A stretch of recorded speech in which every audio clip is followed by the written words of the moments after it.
Vou debater com Nando Moura no Inteligência Limitada do Rogério Vilela. Nayib Bukele manda recado forte ao Brasil e às organizações criminosas. Nesse vídeo aqui, a gente vai reagir e responder, obviamente, a algumas falas do senhor Bafo Moura. E também nós vamos reagir ao que disse o presidente de El Salvador, Nayib Bukele. E eu também vou mostrar para vocês um conteúdo quase que exclusivo da primeira vez que eu estive em El Salvador, quando falei com Nayib Bukele sobre o Brasil. Fiz uma pergunta para ele que repercutiu no mundo inteiro, principalmente por aqui. Então a gente vai começar aqui por algo que presta. Vamos falar sobre o presidente com a maior aprovação popular do mundo. 91% das pessoas aprovam Nayib Bukele e 96% dos salvadorenhos apoiam a sua gestão na segurança pública. É o líder mais popular do mundo. Justamente por isso eu estive lá em El Salvador 2 vezes para produzir muito conteúdo para o Valete Plus. Gravamos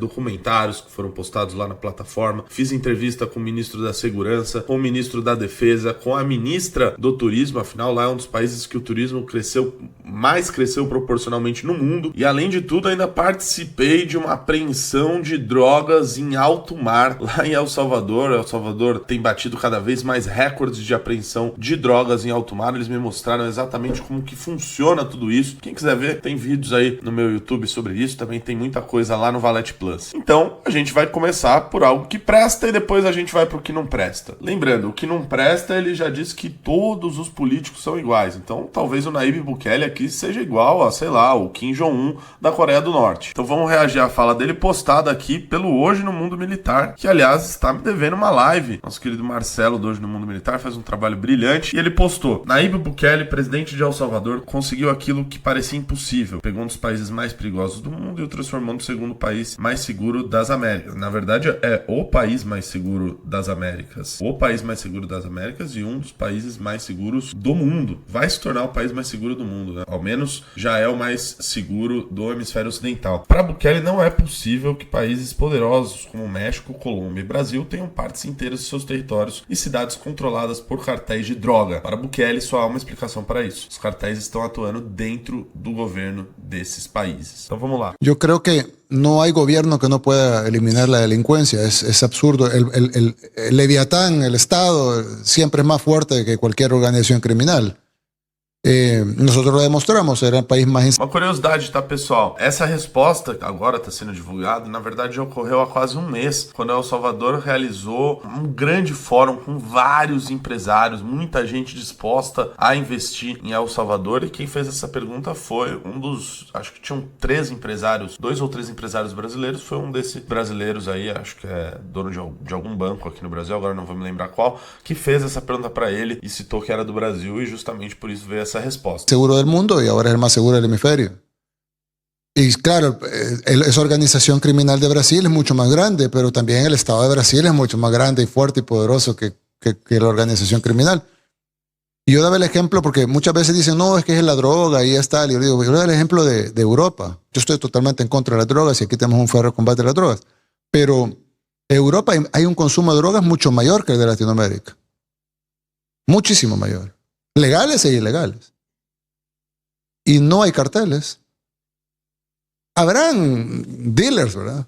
Pero no hay carteles de la droga, no hay carteles de la droga, mucho menos controlando territorios en Europa. Y Francia va a controlar el sur de Francia, lo va a controlar un cartel, y el otro cartel el norte. Isso não passa em Europa. E era isso que acontecia em El Salvador, tá, pessoal? A realidade que a gente tem aqui no Brasil, onde a gente vê favelas e outros territórios que são territórios do crime organizado, em El Salvador, para você ter uma ideia, 80% do território de El Salvador era dominado pelas gangues, pelas facções criminosas a Mara Salvatrucha e a Barrio Desocho. Locais que você não poderia sequer ir. Se você tinha um familiar num outro lado do país, você sequer podia visitar ele e vice-versa. Hoje isso não existe em El Salvador. Eu mostrei isso lá nos vídeos aqui que publiquei, os locais que eu fui lá no bairro La Campaneira, que era o lugar mais perigoso do mundo e é um dos lugares onde você hoje tem maior segurança. Você vê o exército na rua, você vê a Polícia Nacional na rua, você vê igrejas, eu vi igrejas abertas de madrugada, pessoas rezando, pequenos comércios, tudo na maior tranquilidade, né? Não à toa que Bukele teve 83% dos votos, né? Um território que antes era tomado 80% pelo narcotráfico e deixou de ser desde que ele passou a enfrentar o crime.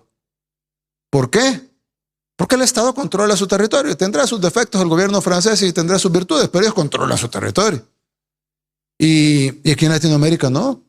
No podemos controlar el territorio. Tenemos que dejarle esa zona a los carteles, la otra zona a la organización criminal, la otra los barrios a las pandillas. No puede ser. Algo tiene que estar mal. No puede ser que países saturadísimos de gente como la India o China tienen controlado su territorio. Países modernos como Europa Occidental tienen controlado su territorio. Estados Unidos, que es un país con mucha criminalidad, un país con muchos problemas de drogadicción, de pobreza, etcétera, no tiene un solo milímetro controlado por un cartel. No, si no, es que el cartel controla el South Dakota, ¿verdad? O sea, no hay nada de eso. No, ¿por qué en los 50 estados de los Estados Unidos con problemas? Porque Estados Unidos está lejos de ser la sociedad ejemplo, ¿verdad? Pero ¿por qué no hay ningún estado de los Estados Unidos, de los 50 estados, que esté controlado por un cartel?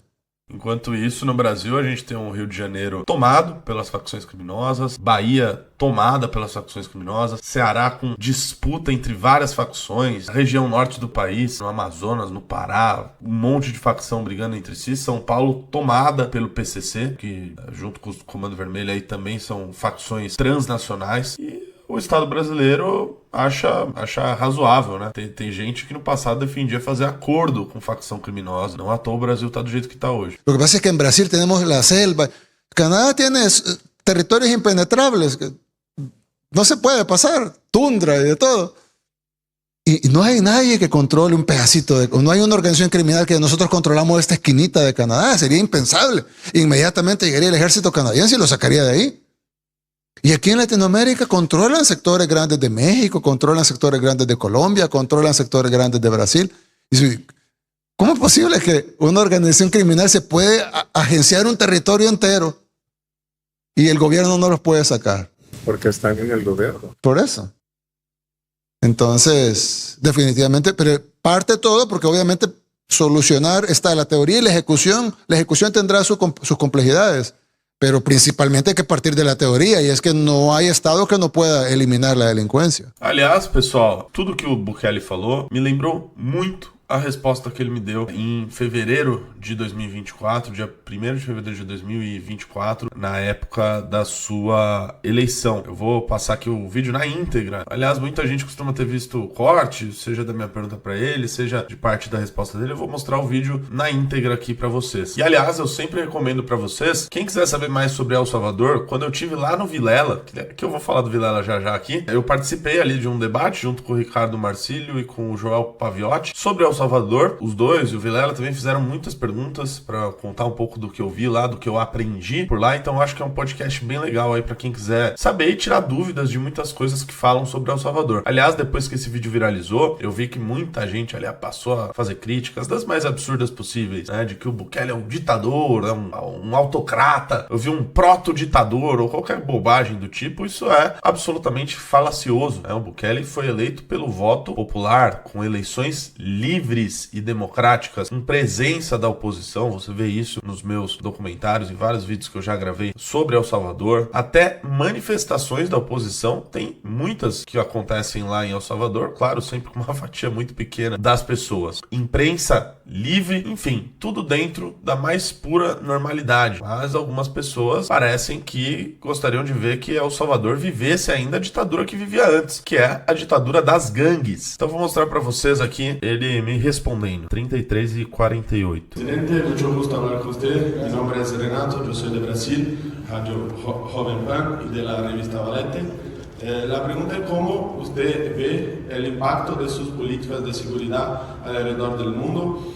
En Brasil nosotros tenemos mucho problema con la cuestión de la seguridad. Y si usted ya ha hablado con el gobierno brasileño, si pretende visitar Brasil, si tiene algún tipo de contacto, porque nosotros queremos influenciar la política brasileña con las ideas de usted. Muchas gracias. Muchas gracias. Sí, he conversado un par de veces con el presidente Lula. Assim, só contar um pouco, dar uma curiosidade de como que a gente foi até essa coletiva de imprensa. Esse foi o dia da eleição. Então, no momento da eleição, eu tava junto do local onde o Nayib Bukele ia votar. E ele atrasou e tava lotado de pessoas, imprensa do mundo inteiro. E aí, a gente foi chamado aí pela Secretaria de Comunicação para participar dessa coletiva de imprensa. Já saímos correndo de onde estávamos e tive o prazer aí de conseguir fazer essa pergunta pro Bukele. Fui o único brasileiro que falou com ele, né? Que fez uma pergunta para ele aí nessa oportunidade. Vamos ver a resposta completa. Conversamos por vez con el presidente Lula, pero jamás me mencionaba el tema de seguridad. Imagino que él tendrá su forma el acercamiento, del abordaje que quiera hacer a la situación. Ele disse que já falou com o Lula, mas que o Lula nunca mencionou o tema da segurança. Hemos conversado de ese tema. Yo creo que El Salvador lo que le muestra al mundo es que todos los problemas tienen solución cuando hay voluntad política. Hay gente que dice, pero El Salvador es pequeño y por lo tanto El Salvador se puede arreglar, pero en un país grande no se puede arreglar. Bueno, así me decían a mí cuando era alcalde de Nuevo Cuscatlán y corrí para alcalde de la capital diciendo, pero Nuevo Cuscatlán es pequeño y San Salvador es una ciudad grande, es la capital, no va a poder manejar la capital. Y cuando fuimos a la capital y hicimos un buen trabajo en la capital, la gente decía, bueno, pero una cosa es ser alcalde y otra cosa es ser presidente. Los problemas de un presidente son diferentes a los de un alcalde. Isso é muito interessante o que ele tá falando, porque ele fala um pouco da trajetória dele. Primeiro, ele foi prefeito de Nueva Cuscatlán, que era uma cidadezinha pequena, acho coisa de 15 mil habitantes. Depois ele foi prefeito da capital, de San Salvador, e ele resolveu muitos problemas enquanto prefeito. Acabou com cena aberta de uso de drogas, revitalizou o centro da cidade, resolveu um problema ali que tinha com muitos camelôs, problema de desorganização ali na cidade, nos comércios. E claro, fez um bom trabalho e isso alçou o Bukele veja só, a disputar as eleições. Aliás, deixa eu falar pra vocês, a disputar as eleições com dinheiro público, porque o diagnóstico dele foi, eu preciso ganhar nas eleições. Somente ganhando as eleições eu vou fazer as mudanças que eu julgo necessárias. El problema más grande del país y ahora en camino a solucionar los demás.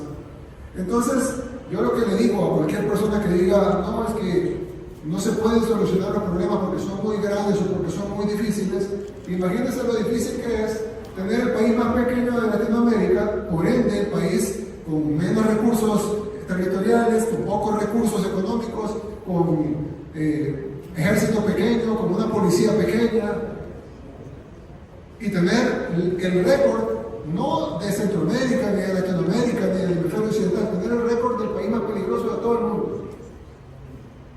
Es un problema grande con pocos recursos para solucionarlo, y lo solucionamos, y rápido, y de una manera limpia, sin costo grande para los salvadoreños, y con aprobación del pueblo, porque eso sería otra cosa, yo pudiera decir de todo, pero si la gente en la calle dijera, no nos gusta lo que ese presidente está haciendo, pues entonces tal vez yo estoy equivocado. Pero si nosotros decimos eso y la gente está contenta, pues es una validación. Entonces yo creo que lo que El Salvador está haciendo probablemente tendrá muchas diferencias con lo que necesita hacer Brasil, pero sí lo que a muchos gobiernos les molesta es que El Salvador demuestra que todo se puede hacer con voluntad y que cuando un país no resuelve sus problemas, sobre todo de delincuencia, es porque no hay voluntad de resolverlos. Aqui ele tá falando duas coisas que são muito importantes. A primeira, que é o argumento mais fácil que eu escuto das pessoas. Mas El Salvador é um país muito pequeno, o Brasil é um país muito grande. Olha, El Salvador talvez seja do tamanho de Sergipe. Sim, é um país muito pequeno, mas é um país que tem recursos muito menores do que os nossos. E agora a gente tá vendo países com territórios muito maiores, como é o caso da Argentina, que tá copiando o método do Bukele. Os Estados Unidos, do Donald Trump, eu falei isso no meu último vídeo, tem garantido que terão mais prisões privadas nos Estados Unidos, um aumento de pena majorado para diversos crimes, justamente também levando um pouco do modelo Bukele para lá. Isso que é um país altamente seguro, mais poderoso do mundo. Ou seja, o exemplo tá aí. Essa é uma justificativa de, olha, é um lugar muito pequeno, que ele mesmo respondeu no primeiro vídeo que a gente reagiu. Ora, se o Brasil é um país muito grande, se o México é um país muito grande, então ao menos coloque o exército, coloque a polícia para resolver problemas em determinados locais. Mas não, aqui no Brasil a gente tem cracolândias, favelas dominadas pelo narcotráfico, ninguém faz nada. Aliás, muitas vezes a gente acaba tendo até decisões do Poder Judiciário que impedem qualquer tipo de ação da polícia nesses locais. E outra, o exemplo tá aí, o exemplo tá dado. El Salvador é o maior case de segurança pública do mundo. O país mais perigoso do mundo, que se tornou o país mais seguro das Américas. Isso é absolutamente revolucionário. E mais, o fato de ser um país pequeno dá ainda mais méritos para o Nayib Bukele. Sendo um país pequeno, ele possui muito menos recursos para fazer esse enfrentamento em um local que era totalmente dominado pelas facções criminosas. En algunos casos, porque son socios de los delincuentes. Y entonces, pues obviamente no van a atacar a sus socios. Atacar la delincuencia tiene muchos costos. Ou porque são sócios dos delinquentes. E aí eles não vão atacar os seus sócios. Pois é, isso diz muito aqui sobre o Brasil, né? Primero, para un socio de los delincuentes es que pierde su negocio. Tiene que ser alguien que no le importe a los delincuentes, que no le importe la economía criminal, que esté dispuesto a quebrar la economía criminal y a poner a los delincuentes a la cárcel para que lo puedan solucionar. Entonces, ¿la receta de El Salvador se puede aplicar copy-paste en otro país del mundo? Lo dudo. Pero el ejemplo de El Salvador puede servir que un país tan pequeño, tan pobre como El Salvador está solucionando sus problemas con voluntad política y apoyo del pueblo, sí. Y por eso ese ejemplo aplica en Brasil y en cualquier país del mundo.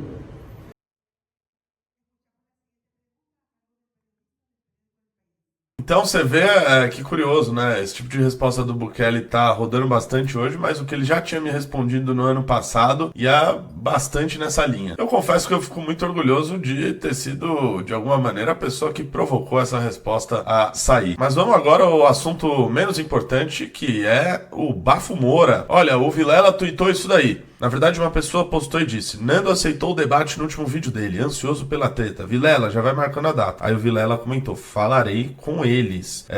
Tem muita gente na expectativa que acaba até inventando que não aconteceu. O Bafo Moura, ele não topou o debate, tá, pessoal? Eu vou mostrar isso pra vocês. Quer debate, o Snarf do MBL? É, puta roliça, você quer debate? Eu dou debate pra você. Primeiro você vai provar que eu recebi dinheiro público de prefeitura para tocar. Quando você provar, eu te dou o debate. Como você é covarde. Como você é covarde. Como você é frouxo, seu vagabundo. Eu mostrei, todo mundo pode ver aqui nos meus últimos vídeos, que você realizou 3 shows ao menos, né, Nando? Você não falou ainda se teve mais, se teve shows para outras prefeituras, onde as prefeituras gastaram dinheiro público para realizar as festas. Festas de aniversário das cidades, muitas vezes. E aí, eles iam lá e pegavam essa sua bosta dessa sua banda de metal para você ir lá tocar. Até porque, se fosse um evento privado, você jamais seria chamado com essa bosta dessa sua banda. Tanto é que você mesmo disse isso em entrevista pra Vice, que só fazia 2 shows por ano. Muitos deles apenas shows em eventos de prefeitura. A sua banda é uma banda público-privada, mais público do que privada. Então, eu já fiz o requerimento pela Lei de Acesso à Informação para a Prefeitura de Embu das Artes e eles vão me provar quanto que foi gasto, afinal, foi gasto dinheiro público nesses eventos que você usou para se autopromover. E aí eu te pergunto e você não me responde. Eu quero olhar no teu olho no debate e ver se você vai falar esse monte de palavrão que você fala dentro do teu quarto, seu vagabundo. Eu quero olhar para você no debate e perguntar: qual é o seu envolvimento com a Prefeitura de Embu das Artes? Qual é a relação que você tinha? Você disse que eu, por muitos anos, trabalhei no setor público. Eu quero perguntar para você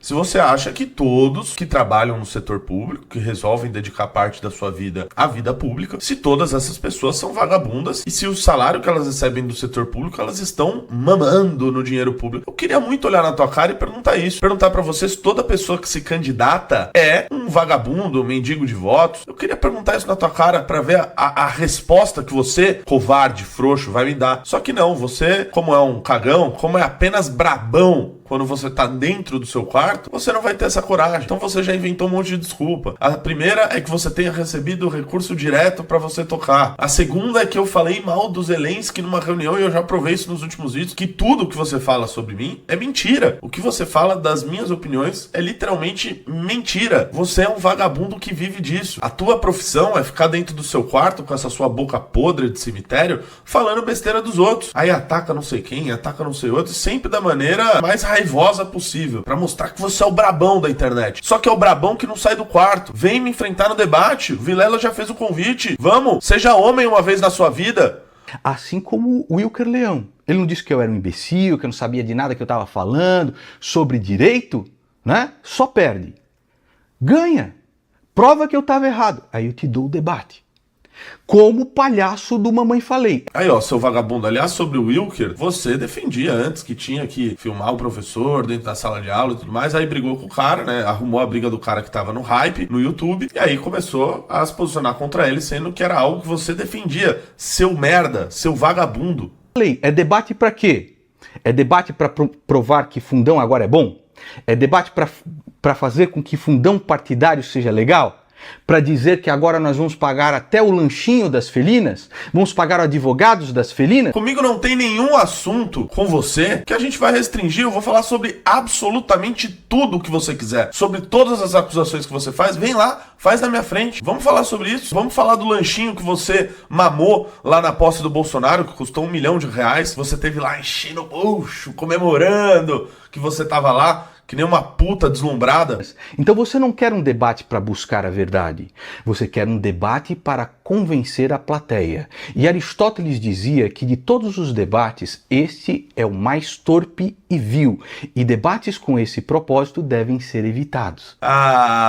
Debatem com esse deve ser evitado, né? O Aristóteles, né? Você leu no Aristóteles, né? Seu vagabundo, seu pilantra. Você, quando foi lá gritar na cara do Paulo Cogos, um cara que é inimputável, aí você foi machão, né? Aí não tinha Aristóteles. Aí você foi lá gritar. É engraçado que você, pelo visto, aprendeu essa frase do Aristóteles depois que você tomou pau no debate pro Arthur, tomou pau no debate pro Nicolas Ferreira, ficou lá tremendo igual uma britadeira, mas pra ir lá pro Paulo Cogos gritar, e você é muito macho, né, seu covarde? Quero ver se você vem gritar igual você gritou com ele na minha frente, seu arregão. A verdade, todos vocês podem ver.